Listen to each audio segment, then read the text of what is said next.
আমি জবাব যেটা দেওয়ার 22 তারিখে আমি সেটা দিয়ে দিয়েছি, রিটার্ন একটা জবাব গেছে। আর আজকে আমি ইসিতেও একটা জবাব নিয়ে এসেছি। আর 22 তারিখে আমার প্রচারণার মাঠে থাকার কথা, কিন্তু বাধ্য হয়েই আমি আজকে ঢাকায় এসেছি, বিকজ আমার কাছে মনে হয়েছে প্রশাসন এবং পুলিশের যতটা নিরপেক্ষ থাকবার কথা ততটা নিরপেক্ষ নয়।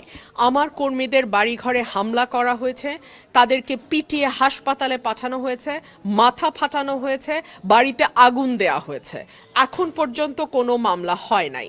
সো আমি নির্বাচন কমিশনকে অবহিত করতে এসেছি যে যেহেতু আমি একজন স্বতন্ত্র প্রার্থী এবং আমি বড় দলগুলোর বিরুদ্ধে আমাকে লড়াই করতে হচ্ছে, প্রশাসন যদি এখানে একদম স্ট্রেইট নিরপেক্ষ না থাকে, তাহলে আরেকটা 5ই অগাস্টের মতন কিংবা 2018-র নির্বাচনের মতন আরেকটা নির্বাচন যদি হয় বাংলাদেশে, তার পরিণতি ভালো হবে না, কারো জন্যই ভালো হবে না।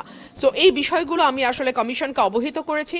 আজকে ইউরোপীয় ইউনিয়নের অবজারভারদের সাথে আমার বৈঠক আছে, আমি তাদেরকেও বিষয়গুলো অবহিত করব এবং আমি খুব স্পষ্ট ভাষায় বলে দিতে চাই, অন্তত দেশের নির্বাচন নিয়ে কারচুপির খেলা কোনো রাজনৈতিক দল যেন করবার স্পর্ধা না দেখায়। আমি সকল দলকেই আহ্বান জানাবো, নির্বাচনের মাঠে একটা সুষ্ঠু নির্বাচন যাতে হয়, সেই জন্য মানুষ 15 বছর লড়াই করেছে।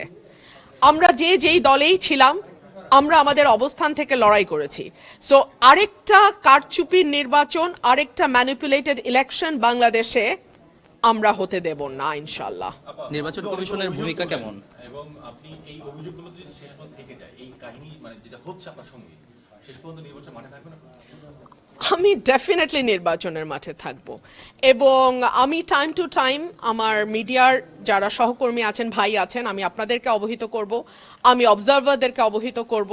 অর্থাৎ আমি আসলে আমার হাতে যতটুকু মানে রিসোর্সেস আছে, উপায় আছে, আমি প্রত্যেকটা উপায় ব্যবহারের চেষ্টা করব, কারণ আমি একটা সহি এবং সুষ্ঠু নির্বাচন চাই।